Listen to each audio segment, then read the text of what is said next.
हिंदुस्तान पर गलत निगाह रखने वाले कुत्ते, तेरे लिए तो वो छोटा सा सर्जिकल स्ट्राइक था, पर मुझे पता है तुम्हें जब तक हिंदुस्तानी मिलकर 100 जूते नहीं मारेंगे तब तक तुम लोग नहीं सुधरने वाले। तुम्हें क्या लगता है हमारे यहाँ के प्रधानमंत्री बहुत सीरियस आदमी हैं? जब तक वो शेर शांत है तब तक, वरना ऐसे सर्जिकल स्ट्राइक वो रोज करना सकता है। अभी तो तुम्हें सिर्फ वार्न किया जा रहा है दोस्तों। हमारे वहाँ जो मुस्लिम भाई हैं वो भी हमारे भाई बहन हैं, जो हमारे हिंदू भाई हैं वो भी हमारे भाई बहन हैं।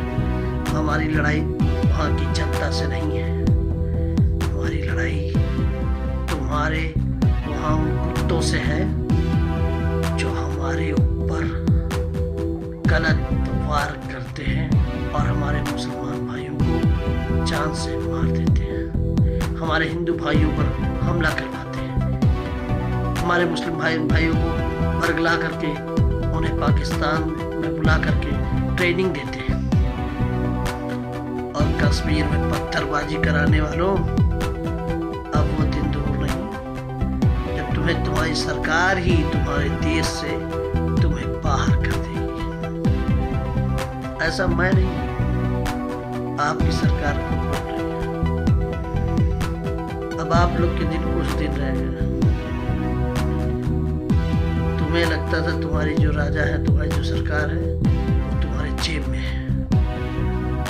अब उन्हें पता चल रहा है कि हिंदुस्तान से टक्कर लेने पर उन्हें क्या क्या झेलना पड़ रहा है। और सारी देश के लोग तुझे कुत्ता कह रहे हैं, तुझे चोर कह रहे हैं, तुझे हरामखोर कह रहे हैं।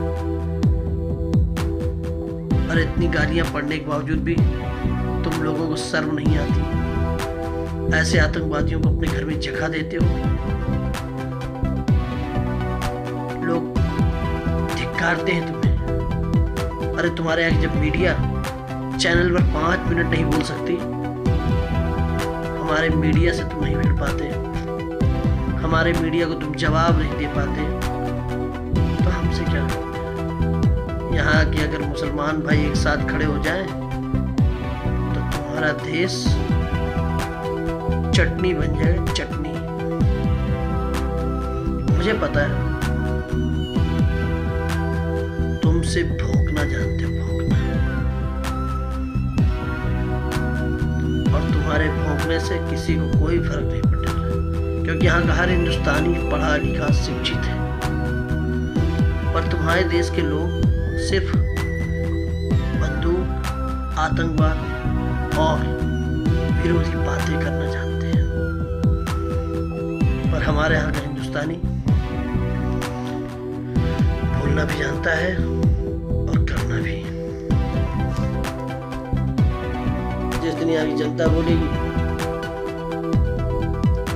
तुम्हें तुम्हारे देश से ही भगा दिया जाएगा। और वहाँ पर भी इंशाअल्लाह माता की कृपा रही तो हिंदुस्तान का झंडा भी वहाँ फहरेगा और हमारे सारे भाई एक साथ एक देश में रहेंगे और उस देश का नाम निशान मिलेगा।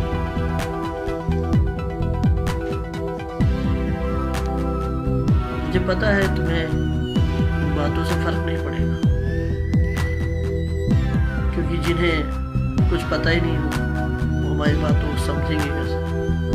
उसे समझने के लिए जहन, अक्ल, बुद्धि जो होनी चाहिए वो तुम्हारे वालिद ने तुम्हें दी नहीं, तुम्हारे माँ बाप ने वो संस्कार दिए ही नहीं, तो बोलोगे कहाँ से? उसे बोलने के लिए कलेजा चाहिए और वो कलेजा तुम्हारे पास नहीं है। मर्द उसे लेकर पैदा होता है। डायलॉग सुना है ना सनी देओल का? और जब ये 2.5 किलो का हाथ किसी पर पड़ता है ना तो वो उठता नहीं, उड़ जाता है। हमारी आर्मी फौज, हमारे बॉर्डर की फौज ये सारी फौजें मिलकर तुम्हें नस्तो नाबूद करने के लिए काफ़ी है। हमें परमाणु बम की आवश्यकता नहीं पड़ेगी। हमारा एक एक सिपाही तुम्हारे लिए एक एक परमाणु बम है। भूलना मत इस बात को, क्योंकि ये बात तुम्हारे लिए बहुत ज़रूरी है।